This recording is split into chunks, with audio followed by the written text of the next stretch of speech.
Good evening, everyone. I'm Sarah Loudon from Total Health Conferencing, and welcome to another episode of inspirED.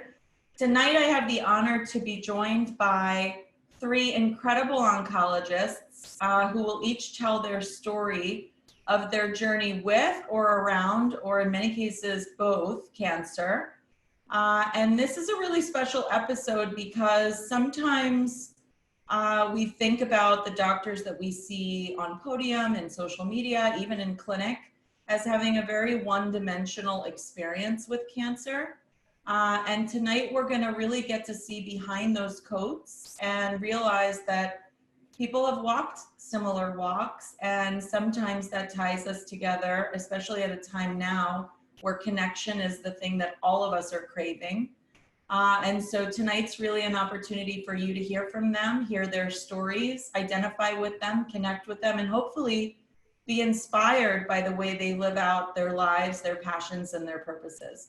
So rather than me doing the introductions, and definitely in the spirit of all of us having kind of like a friendly relationship, I will ask all of you and address all of you by first names, and you please do the same with me.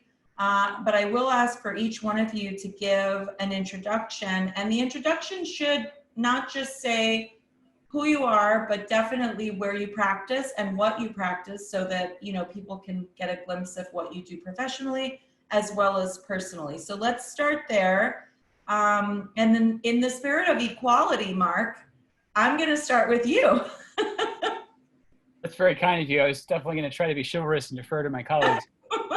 My name is Mark Lewis. I am a medical oncologist. I treat exclusively cancers of the gut and adjacent organs.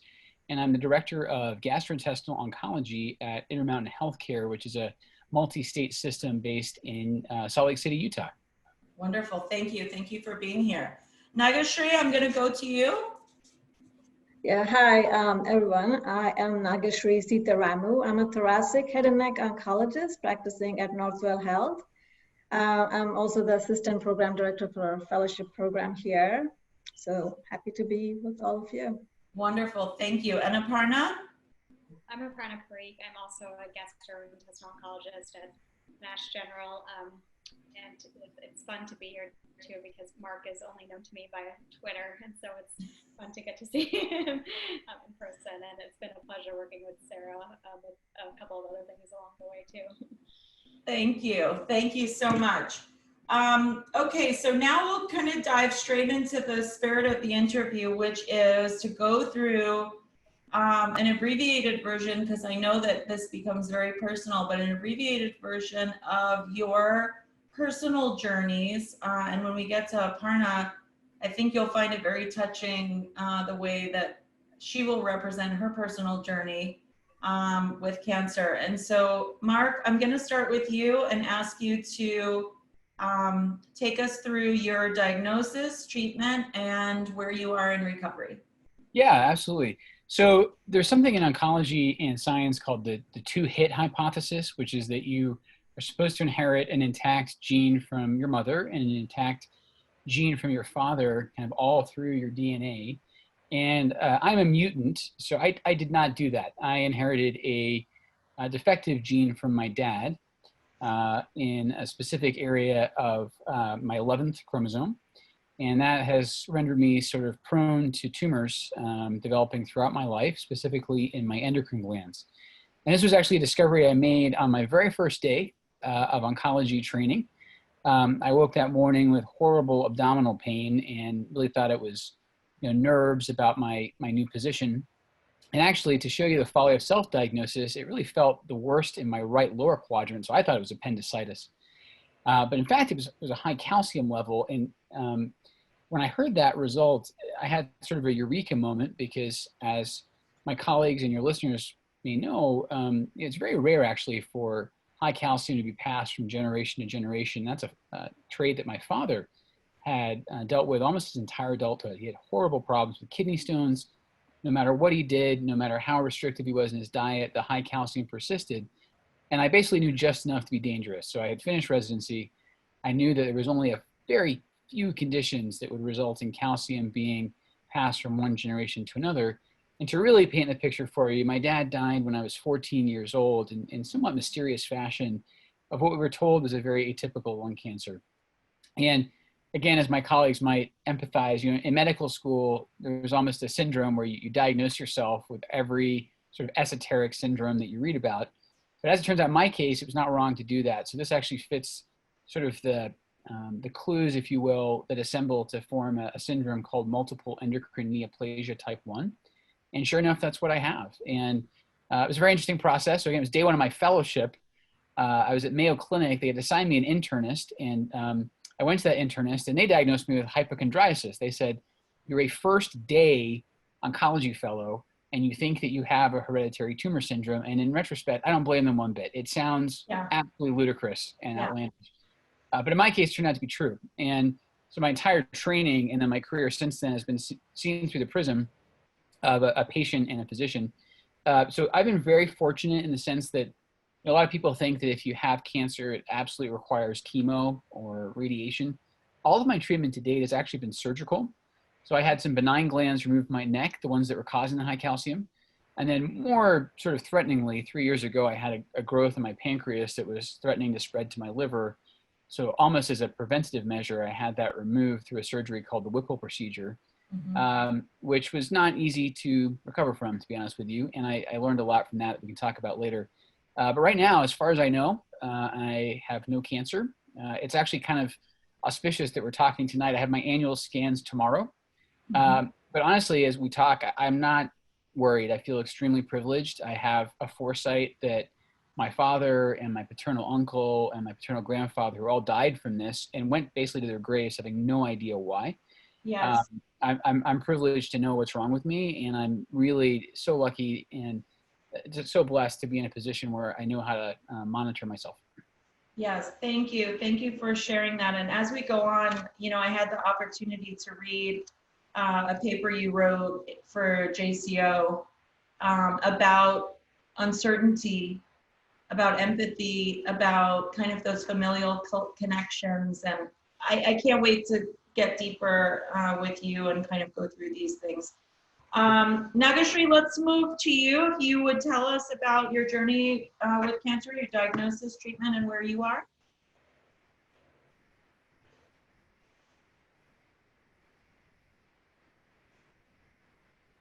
Sorry, I had to mute myself just in case my kids came in the room. So it was 2016. I had just moved to my current job. And my kids were, I think, 3 and 8 around that time. It was really an exciting time. A lot of things were happening, and I just went for a routine mammogram. That was my first one. I hadn't really expected anything. I had a trip planned right after that. So I really didn't think that there was going to be anything that would, impair my plans for my vacation. So when I actually went to do the test, I saw the looks on the radiologist who walked in, and then she showed me the images. I pretty much knew what it was. She was extremely helpful. The next day I had my biopsy, and then, all plans were made for the trip, so we just went. And I insisted that I be called as soon as the results were available. Even though she knew what it was, I knew what it was. But I insisted that I get the results. So it was in the middle of my vacation that I got my results. And, even though I kind of knew what it was going to be, I was hoping that it was not in the 2% chance that it might not be. I was hoping that it would be that. And, and I really had, without any family history or anything, I was not expecting to be on the other side of the table, but I found myself on the other side. It was hard. I just tried to enjoy the vacation to the best of my ability. When I came back home, it was almost like walking on a tightrope. I immersed myself in work because that's what I always find myself, relaxing at. And at the same time, continuing to do what I needed to do in taking care of my own health.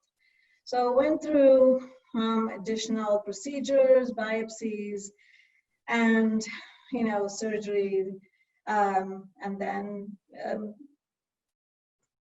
following that, I was hoping that it was early stage, and I was hoping that I wouldn't require anything other than endocrine therapy, but luck had to have it that the oncotype was high enough for my oncologist to recommend chemo. Mm. So I had to do that. Till then, a lot of things that I took for granted, that I thought was not so, that they were, not so important in life, like hair loss. It struck as it was really, suddenly so much important. It was, I never thought of myself as a vain person, but it turned out that I am, and I did everything to try to maintain. It was more for I think for my kids, for my patients, for my family to look as normal as possible, more than anything else. So I made every attempt to try and do that.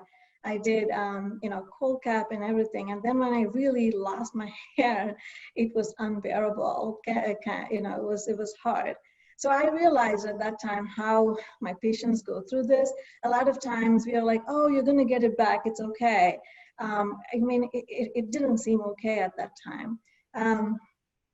So I found myself thinking about, things that I never really focused on before.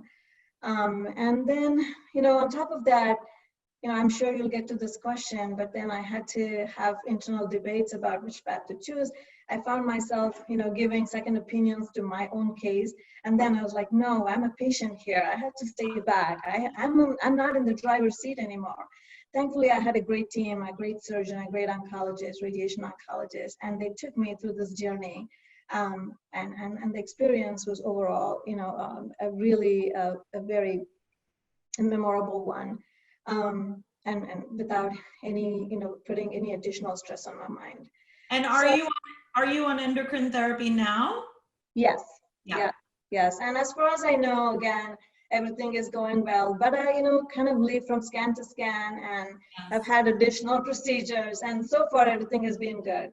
Good. Okay. Well, we'll get to more of your story. And the thing that kind of struck me as you were talking, when you were talking about hair loss. So I have the benefit of being joined by two beautiful Indian women, and I'm half Indian myself. My mother is Indian. And so culturally, our hair is such a major part of our life. And I think it's so underestimated when you're kind of thinking about patients and thinking about the things that happen as side effects per se of treatment. We do default to things like, oh, that you'll get your hair back. There's other things that we're more worried about. But for a patient experiencing this for the first time that don't have the benefit of everything we see, so much of it isn't really even, I don't agree that I think it's about vanity. I think it's about identity. And you just kind of go through this and say, is this going to change the way people view who I am? And it's something as simple as hair loss, but it's so complex because it makes up who we are. So as you were talking, I was thinking there's so much deeper when it comes to like women with hair loss through chemotherapy. So I thank you for bringing that out.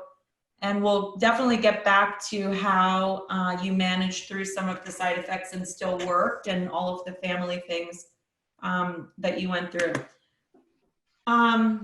Aparna, I'm coming to you and I'm so emotional. I keep telling myself to hold it together in this podcast. I think it's too because ASCO is fresh. I want you to tell everyone how you're here representing doctors with cancer, and really invite the audience into Rachel's story and how you're the one who's telling it. So I think, Sarah, I think what you said at the very beginning too, just in terms of sort of talking about how people sort of think sometimes as oncologists are just people who don't understand any part of the journey. And, there has, cancer is very much has been a part of my life in terms of very close family and friends over the, actually basically since medical school. And sort of three particular very powerful experiences from loved ones that have passed away. And then, current ones that are undergoing treatment and things too. And each particular person and journey has taught me so much and has very much framed and shaped how I kind of practice medicine and oncology, but also sort of how I live my life and kind of what my goals are in terms of not only career, but kind of service to the world and helping try to people understand what the cancer journey is like, because these particular three incidents were all people that unfortunately I lost to different late stage cancers. So and I feel like it's just sort of important to sort of just briefly mention a couple of the others too, because I think with each has come an understanding of something very important, I think, to the way I sort of think about kind of cancer and cancer care. So obviously we'll spend most of the time talking about Rachel or Dr. Perline, but when I was in medical school, my uncle, who I was very close with in his young kind of 40s, was diagnosed with metastatic gastric cancer. And, I was only in medical school and transitioning to intern year. And for me, what was really hard about that was, he was a powerful sort of executive in India, spent a lot of time in the States as well. And we would spend summers there with him. And had access to, even PD-1 therapy well before it was available, but access to pain medications and supportive care at the end of life, air hunger, and things that I've seen in developing countries, but I haven't seen in terms of people that have access to resources suffer that much. And I was at the bedside, when he passed away too, and, kind of struggling with the doctors there in terms of provision of good palliation. And it really made me understand how important good palliation is, and something that we can't undermine. Because when you're actually at the bedside of seeing someone who is struggling in air hunger and then having kind of excruciating bone pain from bone metastases, it's awful. And then the other was, my cousin. She was in her 30s, had a 3-year-old kid at the time, and I was attending. And she was in Canada, had metastatic ovarian cancer, or my cousin's wife actually, but was quite close to them. And as soon as we kind of knew it was the last week or so, he called me and I flew up there. And the challenges of taking care of someone at home on hospice, I don't think I quite appreciated until that week with them. And we glorify kind of what dying is at home is in medicine a lot, and in oncology, and patients glorify it, and we want to support that.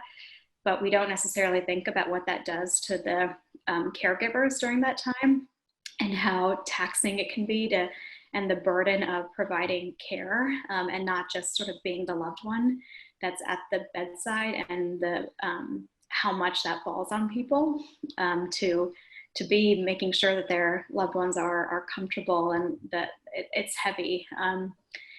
And then there was Rachel, which, was a friend from fellowship, and whose story I shared at the ASCO Voices. And I felt like it was so important to share her story, because it was, like you said, sort of her legacy that she felt really sad about not being able to be there for. And Rachel had lost her mom from breast cancer too when she was 13. And had a wonderful relationship with her sister and dad, and had always wanted to be an oncologist in honor of her mom. And I don't know if any of you have read Malcolm Gladwell, but she was a connector type of person, and so she had the special gift of just bringing the world together And she's a connector and a person who kind of links up with the world. And I think I'm sort of a connector person too. And we just sort of hit it off. And she, you know, got diagnosed a couple months into fellowship. And like many of us, you have the paranoia of, okay, this like could be cancer, but I'm also a fellow and I'm working really hard and I'm stressed. And then she got the metastatic, you know, diagnosis. And I think what was so incredible was some people's coping mechanisms were, I'm done. Like I have a terminal diagnosis and I'm not going to spend my time working. And I'm not going to spend, like, I'm going to go and be with my loved ones and travel the world and do X, Y, and Z. But that wasn't her. You know, she like wanted nothing more but to be an oncologist. And during, you know, we'd be in clinic together and she'd have her FolFox pump, you know, with her, and she'd see patients, and you know, she'd got admitted many times for bowel obstructions in the hospital, and she'd be like looking up, you know, Epic in the computer room, just itching to get out. And then we, you know, but I think I tell the story as well in the Ask of Voices. We started this tradition of kind of chemo parties, just to sort of be together after she got chemo. So even if it was a clinic day, you know, over 20 years, close to 20 or some chemo parties that we'd have, and getting used to, you know, even my husband started getting used to, okay, like leave the milk out before, because, you know, the neuropathy or the cold sensitivity is going to bother her, and what foods upset her and what foods didn't, and how you actually manage. She would spend the night with us a lot, and, you know, how you manage with the FolFox pump, how do you like go to the bathroom and what do you do with it, like logistics around things that I think I just had an insight into that I didn't quite understand necessarily before the day-to-day. And then I think what was most powerful about her was she just taught us about living, right? And it wasn't necessarily the number of days, but how you live the days you have. And she sort of served us as a reminder that the days are getting shorter, and so are our lives. And I remember the first chemo party we had, she's like, okay, like today was my first chemo, and this neuropathy is weird, the cold sensitivity is weird. I'm not loving this, but everyone has to go around the table and like share why your day was good. And that sort of became like a thing, and a thing that she did towards, as even when she went home on a hospice and wasn't able to kind of talk much anymore, and intermittent texting and things, the last couple of days, and talking with her sister, which I did a lot those last couple of days before she passed away. There was always a reason to have a good day. And I felt like that practice of gratitude that she taught me, even when I'm in a really grumpy mood, and there's always a reason. And it's something I felt very strongly about imparting to my children as well. So it's just part of our kind of routine every day. And it's such a simple thing, but I didn't do that before. And there's something really powerful about just reflecting on your, even just a day, and the practice of gratitude, and how much that practice of gratitude can help us get through everything we go through in our lives. Yeah. Well, I thank you for being here in honor of her, and kind of carrying out even more of her legacy of having a voice at the table of things like this, so that people can learn, you know, that there is always something to be joyful about, even during our hardest times. Mark, I follow you on Twitter. I always find that everything you say has either the ability to put a smile on my face, or make me laugh out loud at times, or make me think about why I think certain things, or why I don't think certain things. And you always add this level of perspective. And I think anyone that follows you would agree with me that, you know, as we're scrolling aimlessly through social media for different reasons and at different times, sometimes being kind of confronted with thoughtful moments really kind of can reset you. And so as I was reading the JCO article, and I also want to say that you don't make it a secret that faith is a big part of your life and that it has been a big part of your upbringing and everything to this time. And a couple of things, I'll make the JCO article available as a click for the podcast, but a few things I wanted to kind of go over with you, maybe in a few questions, is one, it seems like your dad and his life's legacy and his faithfulness had such an early influence on you. And I know you're a Scotsman by birth, even though you have the most incredible Americanized accent.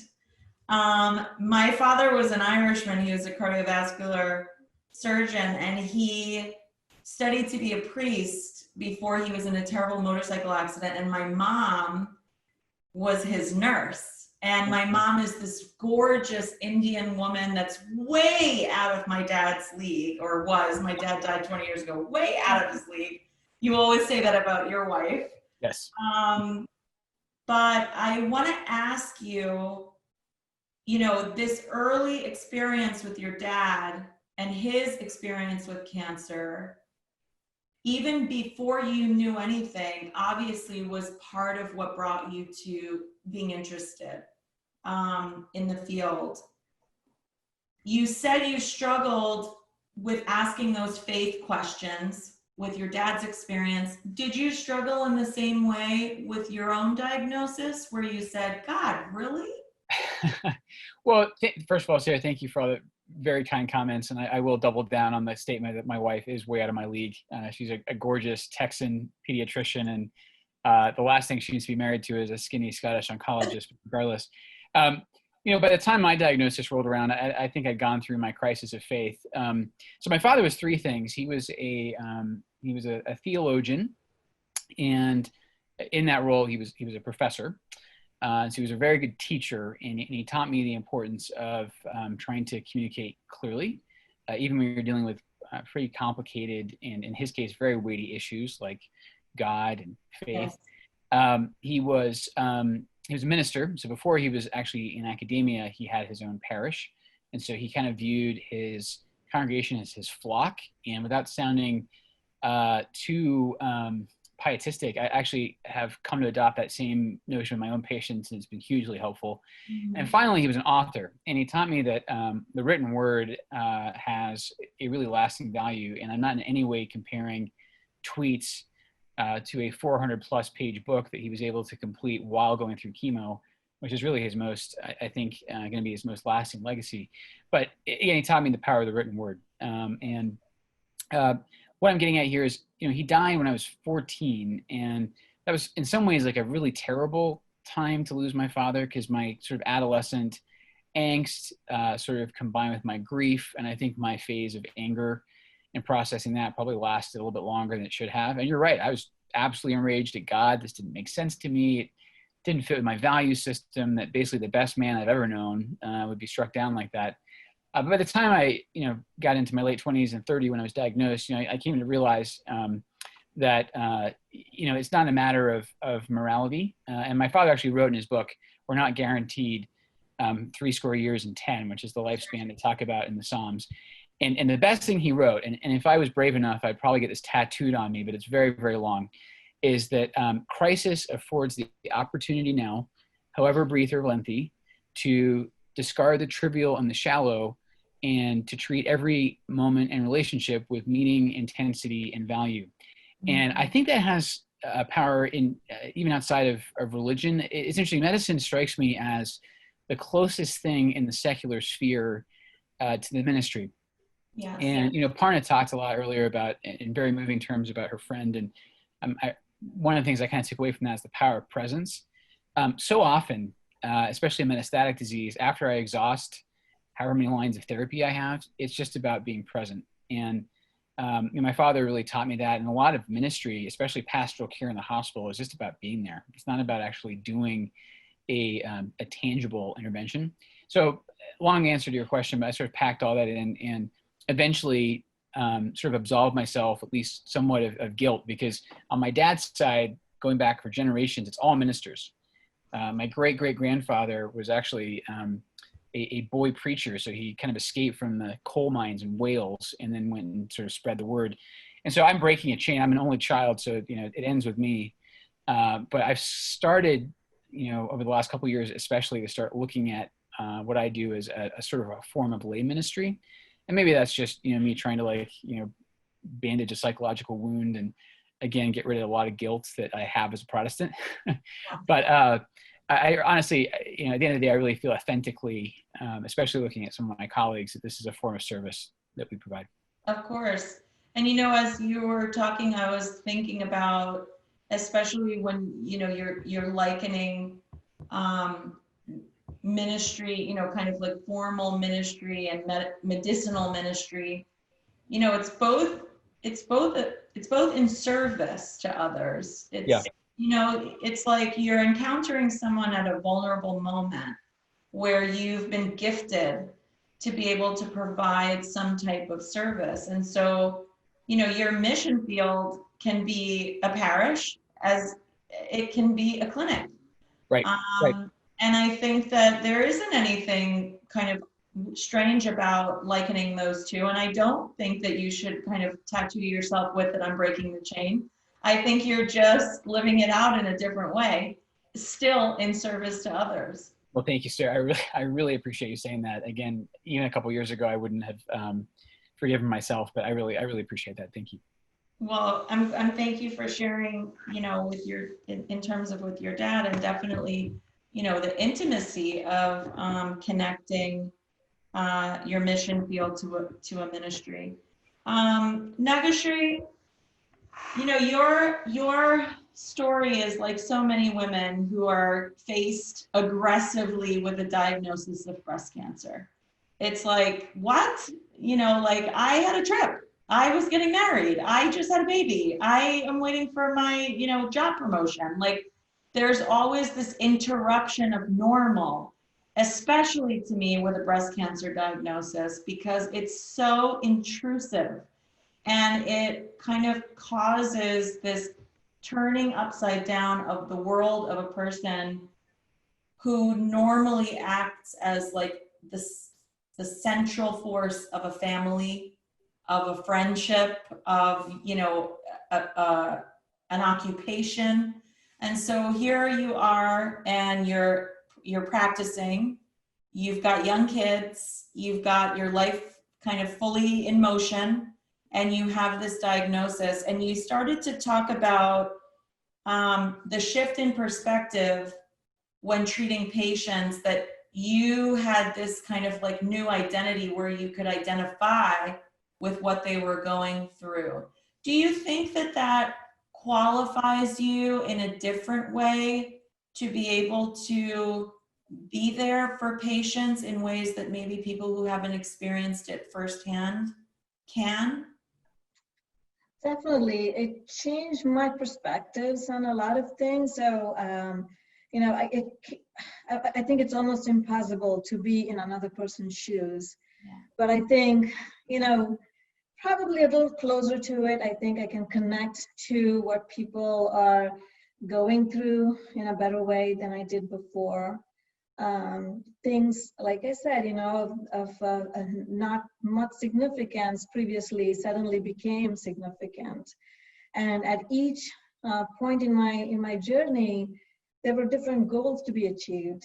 And I think, the whole perspective of how it changed throughout my own journey, is what I now appreciate with patients. It's, people don't remain the same. Their perspectives don't remain the same. Though their goals don't remain the same. And I've come to appreciate that a little bit more.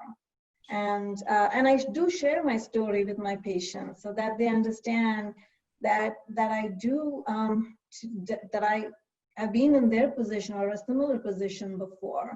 Mm-hmm. And I think that gives them a little bit of, sometimes, I feel like that they connect better with me. Do you ask questions like, what are your goals in therapy? Because I feel so many times, maybe it's the old guard. I don't know if any of you would agree or disagree, but kind of in the last generation of doctors, it was almost very prescriptive. It was like, you're the patient and you're coming to me, and you don't necessarily have a voice in the scenario. Do you ask patients up front, what are your goals? And then my second question, do you approach shared decision making differently, where it isn't that prescription? It's more like, what are we going to do next? Definitely. I think I was doing that even before, but now even more so. I'll answer your second question first. And I think, it's a journey. And even from the very beginning, I kind of try to explore what they are thinking rather than just give them information, and just try to understand where they are, and meet them there, rather than, just provide everything that I know, just rattle out everything that's in the chart. So I understand what they know about their disease, and what they anticipate, what they think.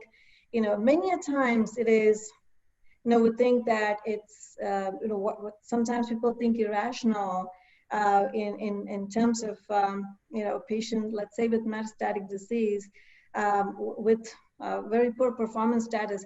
They really literally want to get to the next 2 weeks to attend a wedding of someone. Their goals are very simple as that. And sometimes we're like, oh, they have unrealistic beliefs that, they want to go through treatment. But now I'm more, interested in finding out what their goals are, who they are, what is their life like, what is their family like. I'm more interested in knowing them as a person than just as a patient. Yeah, it's almost like you've been gifted something that's another tool that you can use, in your toolkit of all the other things that you approach when you walk into a patient's room. It's like you've been given this tool of insight. And so, going back to Aparna's story about Rachel, and then how Mark said it's the power of presence. It's like you have the power of presence, where you can go in and cut through the noise and say to someone, I hear you, in a different way than maybe someone who hasn't walked the same experience. Aparna, when I was listening to the story about Rachel, I was thinking about especially when I watched her accompanying video, I was thinking about all the ways that I probably would fall apart were exactly the ways that she was putting things together. Where, I would be thinking about how am I going to pick up these pieces? And she was like articulating, well, this is how you pay attention, and you focus on the now, and you smile, and you give, and like all of these beautiful things that you would think someone experiencing, such a crisis of situation wouldn't have the mind or even heart to think. And I wonder if you would attribute that more to who she was as an individual, or the fact that she had the training and understanding as a doctor to kind of compartmentalize emotions and then separate that from action. No, that was who she was. I think there's certain people that you give them anything, and it's that very simple glasses half full, glasses half empty type of analogy. And she was the sort of eternal optimist, and giggly and smiley and just full of life and vibrant well before her cancer diagnosis. And so, of course, it entirely shaped her. And but I think what it prompted her to do was, more emphatically relay, like, this is why life, is, she had the experience with her mom, right, too, as a young girl. And so I think it just more prominently brought to light what she already was so gifted at. And there's just those, people that I really think are just sort of blessed sort of souls. And, I think as Mark was talking about sort of, service and it being a ministry, I sort of, more than even my job, with some of these personal interactions around around cancer too, you sort of think about, where is my role? And I think, as Mark said, maybe it's just the presence, and from each of these, you're also, growing, but there's this, Hindu and Buddhist sort of concept of, dharma, which is sort of to like uphold and support and bear. And it's sort of this order which, supports the whole world, kind of our inner workings to outside sort of duty. And, felt like each of these individuals, Rachel especially, was sort of there for a particular reason for a lot of people. And so that, I think that was her legacy, and it was short, but she was very intentional about, I think the message she wanted to leave behind and how she wanted to be remembered, and was one of the reasons I felt just so compelled to sort of share her story and a voice when she wasn't able to any further. Although if you kind of knew the depths of her kind of connectedness and people she touched and all the stories, when I was sitting, when we were sitting Shiva for her, she was Jewish. And so was there for those, days where people would just come and share stories. I think not knowing her necessarily from childhood, there was like the stories that people were telling about her, even as a young girl, are just so powerful. And so I always knew that this was the Rachel, not just cancer Rachel, but this was who she was. And I think that's how you sort of make meaning of it. Her dad, and there's another Jewish concept of sort of neshama. I don't know how to pronounce it exactly, but Neshuma. And again, that sort of idea that there's a soul and a presence that lives on well beyond us and what we were able to pass along to other people. And we have a very similar concept in sort of Hinduism too, but her dad always sort of says, and something I say too, like her neshama is lives, and it was kind of created very intentionally by who she was. So Aparna, before you knew her as a fellow, I knew her as a resident. You did? Oh, yeah. At NYU. Oh, yeah, right. So, right. Yeah. So it was amazing. She actually approached me, and I mean, like when I was reading, I saw her at ASCO. I think she was sick at that time. She was probably just diagnosed or something. I saw her, and my heart went out. And when I read your story, it was, I mean, I was full of tears. Yeah. And this was a girl who knew she wanted to be an oncologist. She reached out to me to be her external mentor. She got this international internship, I believe it was called, through NYU, where she got an opportunity to go to China for a year.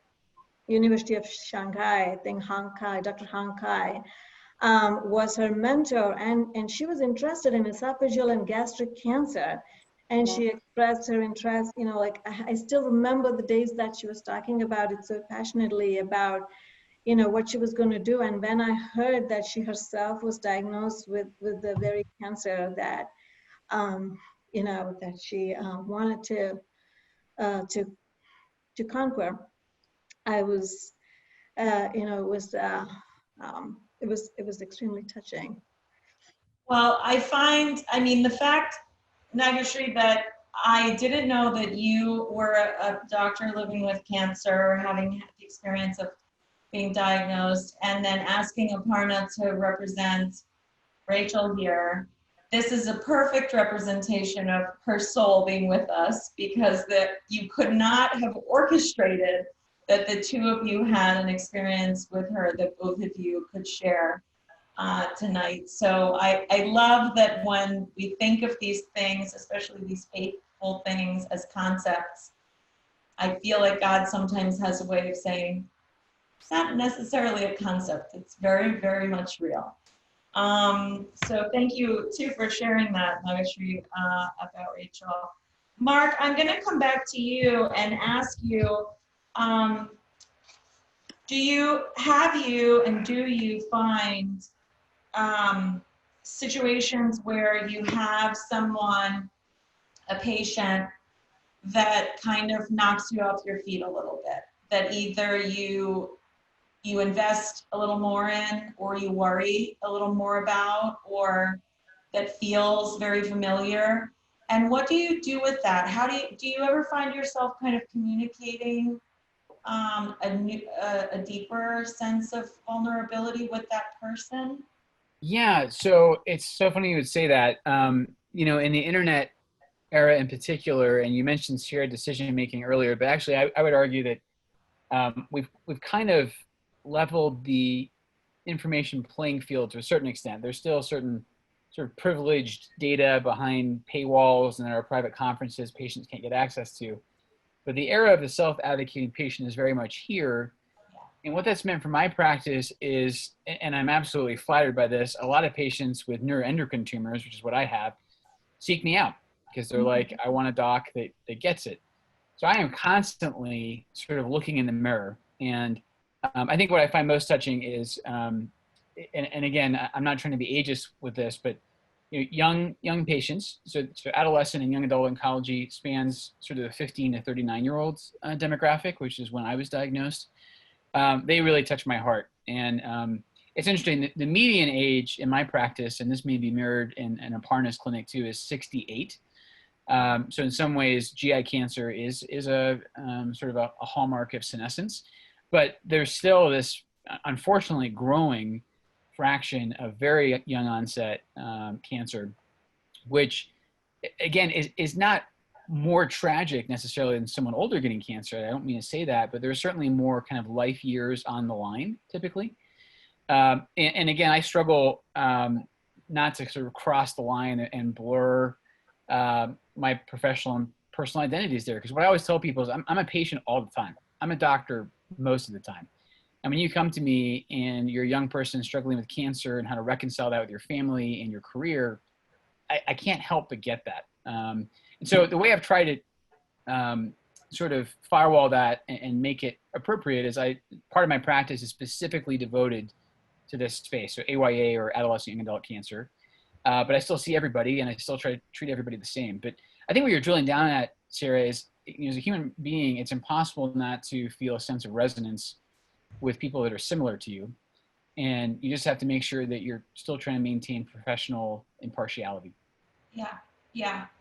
Which I think for someone who, like you, who is such a personal person, in my encounters with you, whether it be with your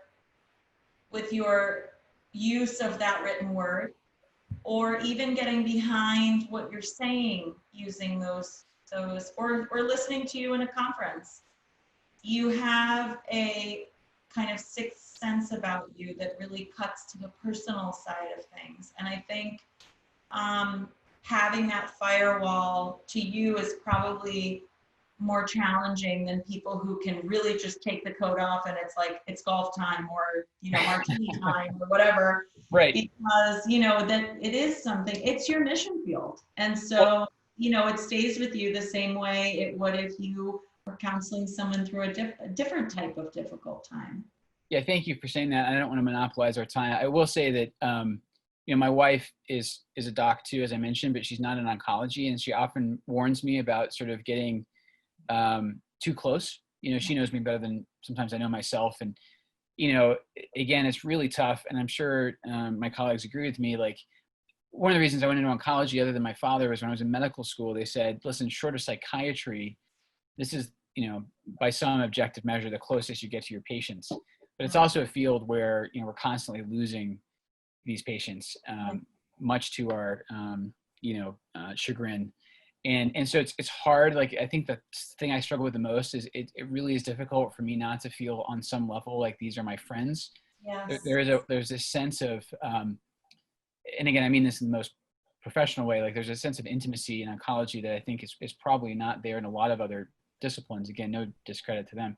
So when these patients die, like it's really hard. I mean, I do mourn them. And I think there's a balancing act between appropriate grieving and then just being maudlin, because if you get too deep, then it's difficult to summon the emotional resilience in yourself that you need to take care of the next person. And so that's what I struggle with. And I think that's going to be a career-long balancing act. And I'm sure my colleagues can speak to that too.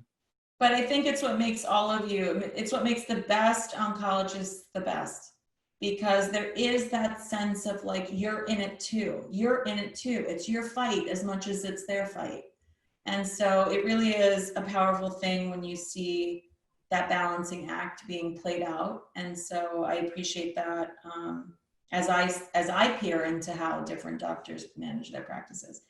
Nagashree, I want to ask you kind of a general question in terms of, what do you want people to know about going through life, balancing this career that takes care of patients with cancer and beyond cancer, and having experienced this and always in the back of your mind going through, you know, your scans, your all of the other things that, you know, you balance? What do you want people to know about that balancing act? You know, it's a constant balance. Like Mark said, you kind of, you know, you go to the hospital, you see a patient, you know, I mean, I'm not as strong as Mark. I wouldn't be able to treat breast cancer myself. You know, it's hard for me to see eye to eye with patients who are like me going through this. But I do go to the hospital and I see a similar, you know, age patient going through this, perhaps with metastatic disease, going, you know, juggling between, you know, their family, young families and their disease. And I sometimes put myself there, you know, will I ever get to it? And then the next time I have a scan, those kind of thoughts come to mind. So it's always, you have to kind of suppress that when I'm seeing a particular patient, not put myself in that position. It's not about me right now, it's about some other person. So kind of suppress that and kind of focus. And that actually gives, you know, that has always been my balance, and that has always been my strength, just, you know, putting others first, kind of, and suppressing my situation, doing my job as a doctor, you know, has always been my strength when I was going even through this journey while I was a patient. Continuing to work through this actually gave me the strength to go through my own process. Just separating the two roles, the doctor and a patient, is hard, but it is not impossible. And I really, when I was a patient, I really was a patient. I went through blogs. I Googled my disease. I mean, you know, I went through situations, you know, similar. I searched, you know, all types of search words in Google that patients do. I was a true patient. I was a full patient, 100% patient. And when I switched roles the next day as a doctor, I was 100% doctor. So it's hard, but I think unless you fit in those roles and separate the two, I feel it becomes difficult. Yeah. Well, I think that's such an honest answer, because, you know, so many times I see posts that say, like, you know, we went to medical school for X amount of years and, you know, you Googled for 15 minutes or whatever it is, you know?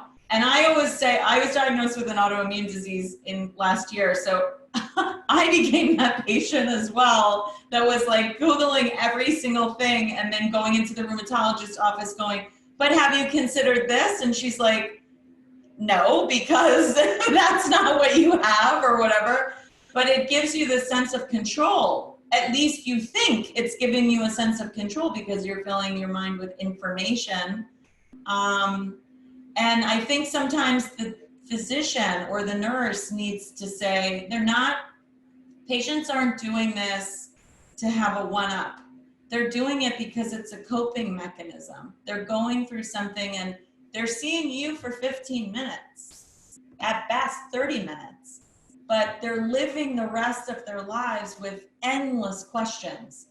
And so, you know, fortunately and unfortunately, we have the internet, But I love that your takeaway kind of was twofold. From a professional level, your diagnosis gave you strength to treat that next patient and to be there for that next patient and to focus on that next patient. But it also gave you the ability to have the empathy to realize that as people come to you seeking information, they're really coming to you with their hands open because they don't have the tools necessary to make those next decisions. So I thank you for your honesty and your takeaway. Aparna, I'm going to ask you, your kind of testimonies for these three people that have been so central to your professional and personal growth. I won't ask what Rachel's end of life scenario was, but you were upfront with your uncle and your cousin, and that, in kind of lower resource areas or in at-home hospice, that there are so many challenges that are unnoticed, completely invisible to most people. Has that motivated you to educate others on inequity, and how do you see kind of your experiences merging with your profession so that you can be the teacher and advocate about those things? Yeah, so I in my sort of previous non-translational science, liquid biopsy, life and things to clinical trials, I had spent some actually time abroad too, in Africa, kind of, and had done a lot of actually global health work, pre-oncology too, and actually, interestingly, just seeing a lot of cancer, even though I thought I was actually going to be an infectious disease doc, actually seeing a lot of cancer in these settings, really moved me to sort of think what an unmet need this was. And so I think, even sometimes with mentors and, leadership and things, when I sort of dabble in other areas such as access to pain medications and kind of educating on opiophobia and like side projects that really aren't getting me any sort of academic, credit, but that's okay, because I don't need that. For me, it's just a kind of moral, kind of feels like a moral duty. And if there was a path to make it kind of a more prominent career, and I'm very open to that if it ends up that way with time. Because I think that, I think people, it's inhumane, and it doesn't matter which kind of resource, what resources you have. People should have access to, good pain control at the end of life. And I really kind of see that as a fundamental human right. And same with, palliative care. I think sometimes I wonder, I think a lot of these experiences had sort of happened along the way of after I'd already sort of committed to oncology for various reasons, but sometimes I sort of joke that maybe like the palliative care folks are my people too in many ways, because, and I talk very candidly with my own patients too about what it's like, and I feel like I have a good sense of what it means to be home on a hospice and not just signing you up to kind of go home on hospice, and really talk through that. And I feel like that's, it's interesting because Nagashree said this too. I think a lot of us in this younger generation are a little bit more wired that way, but in general, there's been this huge shift in oncology too, to train people to have conversations around what's meaningful to them. And, Atul Gawande piloted this big program, the Serious Illness Conversation, which is now, has been taken up across the country, because people are realizing the importance of having conversations, and how you have the conversations matters. And so, I think it absolutely has sort of framed how I kind of frame conversations, and, even like when thinking about your own mortality and how you're going to like live your own life if things come your way, or other family members and things.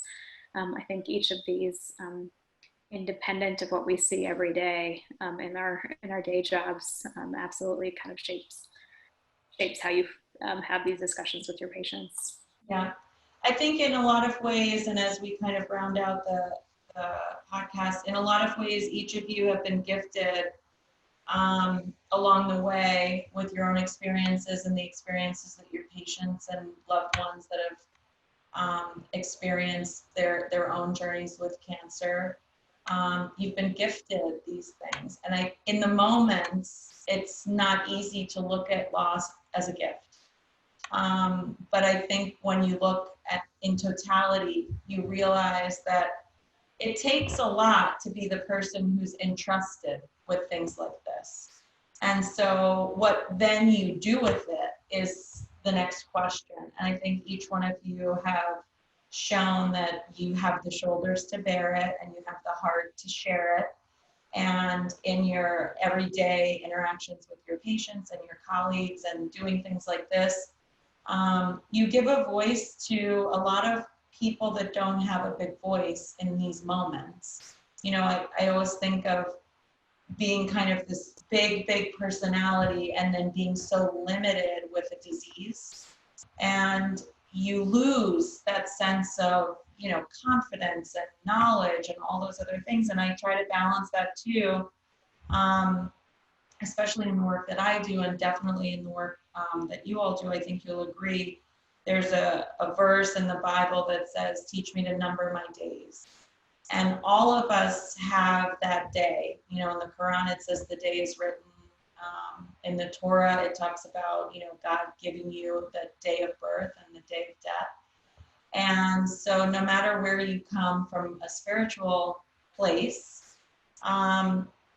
we all have numbered days, but we all get the opportunity to be closer to people who are experiencing what it means to actually number those days and to live each one of those days fully.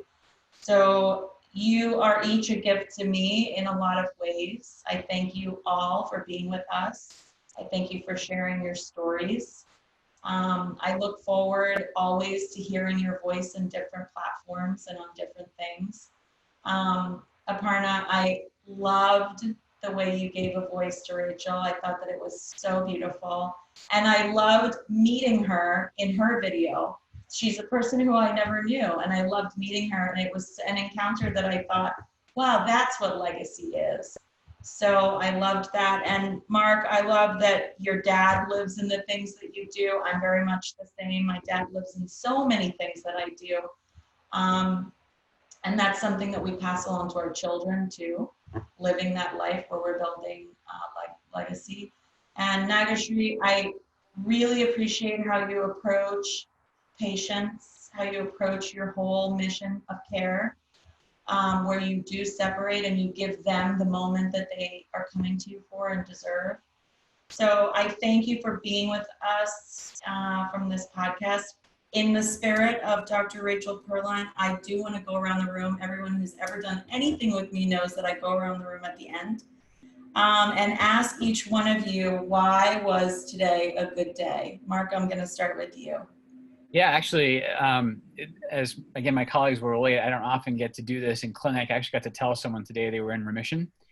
And that, you know, that might be one of the greatest joys of my professional life. It's not always the goal. I mean, if we can preserve someone's quality of life for years, even if they have stable disease, that's actually, I think, an underrated endpoint.